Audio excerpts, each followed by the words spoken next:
Donc, nous, de notre côté, donc la Capital Market Union, c'est un sujet donc, qui est très intéressant, mais qui est aussi très difficile pour nous, parce que chez Euronext, on a l'impression qu'on est une mini Capital Market Union.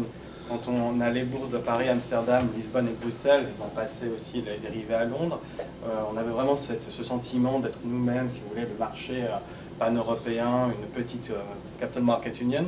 Et donc, on a un certain nombre d'enseignements qu'on a tirés. C'est vrai que je voudrais, dans mon intervention, donc je vous promets que c'est pas court, que nos heures arrivent, me concentrer sur les quelques recommandations basées sur notre expérience.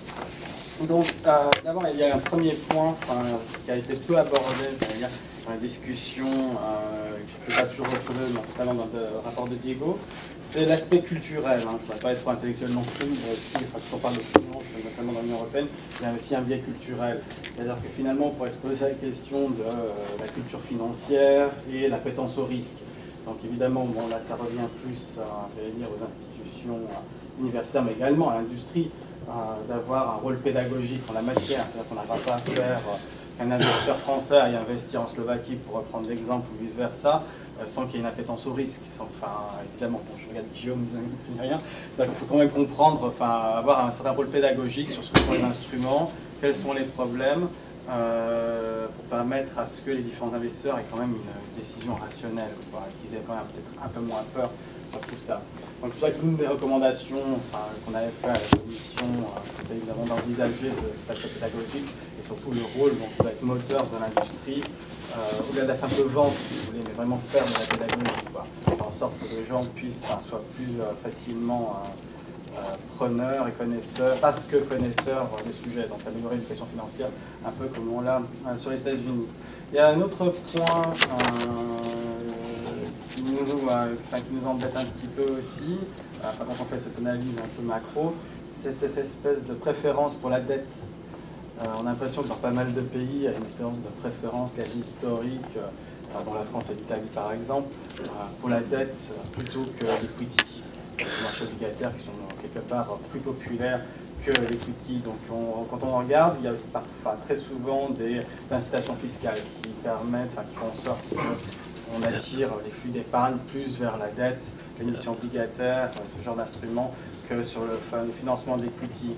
Donc il serait peut-être temps, quelque part, de penser à ça, voir s'il n'y a pas quelque chose à ce niveau à faire. Bon, je sais que la fiscalité n'est pas une compétence européenne, mais on peut quand même se poser légitimement la question au niveau des 28. Juste un petit point, Pierre me touche dans les oreilles. La taxe sur les transactions financières européennes, également, c'est pas de nature à aller dans le sens de la Capital Market Union, quand tu as 11 pays sur 28, nécessairement, on l'a compris. Chaque fois que je passe chez toi, je mentionne, mais pardonne-moi, c'est trop tentant.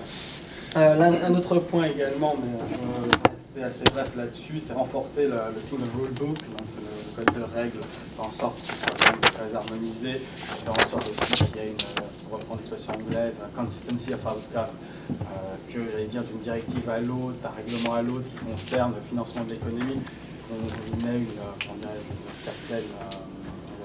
qu'on respecte une certaine ligne de conduite, une certaine ligne politique. Parce que d'un sujet à un autre, on a l'impression que ça braque à droite, ça braque à gauche, mais on ne sait pas exactement, qu'il n'y a pas un fil conducteur là-dessus. C'est pour ça que l'une des recommandations qu'on aura en termes de procédure législative, c'est de passer plus systématiquement au règlement qu'aux directives pour éviter certains phénomènes de gold plating notamment. Je sais que c'est plus d'actualité, les régulateurs font très attention, mais l'un des points qu'on voit notamment dans notre petite Capital Market Union qu'est Euronext, c'est que MIF 1 est tout le temps censé quelque part être la première étape de la Capital Market Union de sens historique.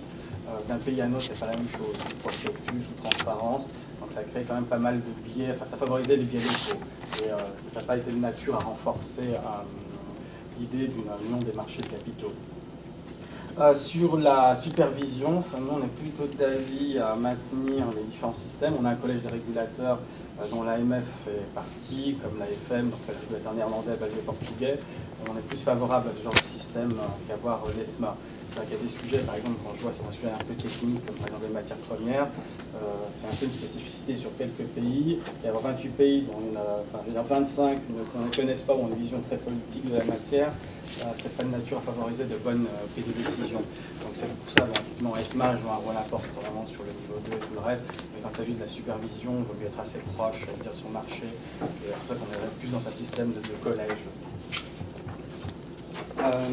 Ensuite, il y a quelque part pour nous, et donc j'avais fait une slide là-dessus, je crois qu'on dit la remise, la million des marchés de capitaux vue par Euronext, et donc notamment ce qu'on appelle le Funding Escalator. Donc sur les marchés primaires, donc sur le primaire et le secondaire comme vous le savez, sur les marchés primaires, on était quelque part à se poser la question, quelle est notre valeur ajoutée, qu'est-ce qu'on peut faire en termes d'infrastructure. Donc là, on était d'avis, notre recommandation, ce serait de garder une espèce de flexibilité entre le marché réglementé, donc peut-être plus lourd en termes réglementaires, etc. Et aussi garder la possibilité de faire de l'admission à la côte sur des MTF avec des exigences un peu plus légères, mais des exigences quand même certaines, quoi. Il s'agit quand même de protéger l'épargne des individus, notamment quand on parle des investisseurs particuliers. Là-dessus, voir les différentes initiatives, les différentes plateformes. Donc nous, on a une réflexion en termes de plateforme, donc bien il faut proposer un maximum de choix aux différents investisseurs. Également, peut-être aussi pour participer à l'offre pédagogique, voire d'évangélisation quelque part. Nous, on a créé Internext, qui est une structure au sein d'Euronext qui est dédiée, j'appelle ça l'évangélisation, c'est-à-dire qu'ils vont dans les provinces et autres rencontrer des chefs d'entreprise pour expliquer les bienfaits, mais aussi parfois les dangers du financement par la bourse, notamment à une époque où le financement bancaire devient plus rare. Donc c'est pour ça que voilà, on propose donc, aux législateurs de bien réfléchir sur les différents types de plateformes qui seraient disponibles, avec les exigences qui vont avec pour assurer un bon financement. Aussi un point sur lequel, c'est la tarte à la crème à chaque fois qu'on en parle au niveau européen, c'est la définition des PME. Donc on est en train de parler de comment faire pour que les PME puissent accéder au financement par les marchés. Bref, il faut voir qu'il y a 40 000 définitions différentes de ce que c'est qu'une PME. Et en général, ce qui m'épate beaucoup, c'était notamment la discussion sur le Long Term Investment Fund, donc le fonds d'investissement de long terme, dans lequel, si vous voulez, il fallait définir la politique d'investissement. Donc on a un peu poussé avec d'autres pour qui, quand même, on considère le financement, l'investissement dans des PME comme des financements de long terme, parce que les financements ne sont pas toujours très liquides. Et là-dessus, c'était une bagarre pour faire admettre, alors que l'idée c'était d'aider les PME, qu'on ait une définition qui soit assez haute, notamment en termes de capitalisation. Donc nous, on allait pour la définition un peu historique de Euronext, à savoir une capitalisation jusqu'à 1 milliard. Ça a été un vrai bras de fer. Ça a été très intéressant de voir que certains pays ne voulaient pas trop monter, non pas pour des raisons, comment dirais-je, économiques ou commerciales, mais surtout qu'on ne considère pas les quelques grandes entreprises qu'ils ont comme des PME. C'est vrai, quand on passe d'un pays à un autre, quand vous avez une market cap d'1 milliard, vous êtes quasiment dans l'indice national en Slovaquie ou en Estonie, alors que vous êtes une PME ici. Donc à un moment donné, notamment quand il s'agit de rapporter du capital, on pense qu'il serait bien quand même d'augmenter la taille, quitte à ce que les sensibilités nationales soient un peu mises de côté. Ensuite, il y a l'aspect secondaire, donc le listing, l'aspect listing secondaire. Donc une fois que vous êtes admis à la côte, les autres émissions d'actions, d'obligations que vous pouvez faire. Donc là-dessus, c'est plus un sujet de l'industrie, mais il faudrait aussi voir comment les régulateurs peuvent aider. C'est assurer que le coût réglementaire, le coût opérationnel de ces émissions secondaires soit réduit, de nature à ce que les entrepreneurs qui ont fait une première levée de fonds reviennent plus naturellement chez nous pour en faire une seconde ou voire une troisième. Donc il y a un mot aussi qui est très important chez nous, c'est la notion d'écosystème, vous en entendez beaucoup parler. Donc là-dessus, je pense qu'il va falloir s'atteler fortement à tout ce qui est recherche au niveau des titres émis par les PME. C'est assez mal suivi en général. Bon, MIFID 2 va réglementer ça de plus près, mais il faudrait, je pense, vraiment se poser la question de la recherche, parce que la recherche, c'est la visibilité, et la visibilité, c'est la possibilité d'attirer des fonds. Ensuite, il y a quelques recommandations qu'on souhaitait faire au niveau, pour renforcer l'attraction des marchés à l'égard non seulement des émetteurs, parce que pour un bon marché, il faut des émetteurs, mais aussi des investisseurs.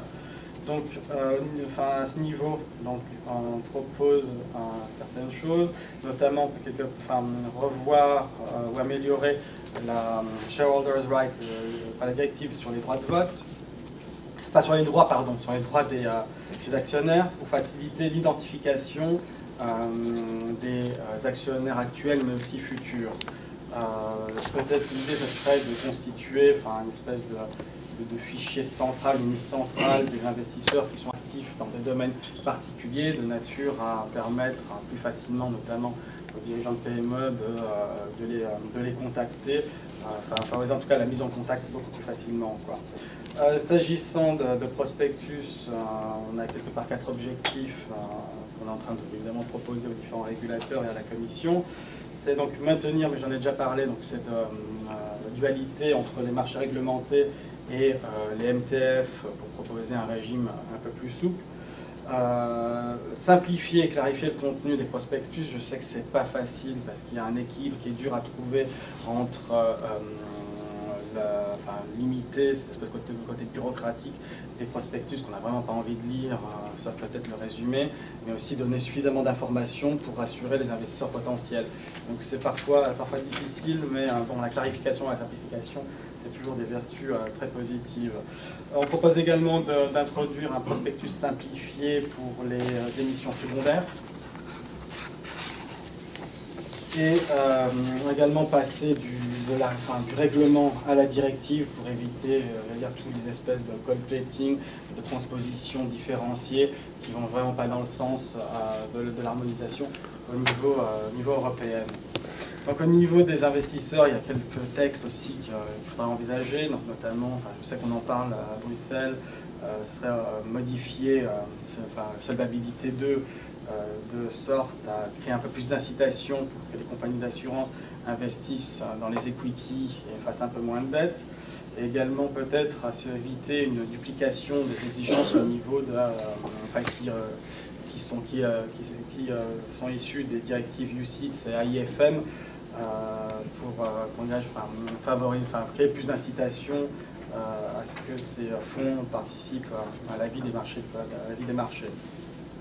Sur le retail, parce que bon, un marché intéressant, c'est un marché dans lequel vous avez des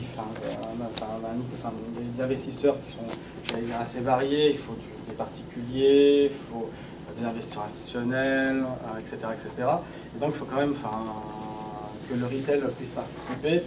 Et donc là, il faut vraiment qu'on envisage la meilleure manière, au-delà, si vous voulez, de la pédagogie et de l'éducation, d'assurer que le retail revienne dans certains pays sur les marchés. C'est quand même très, très, très important, notamment au niveau des PME.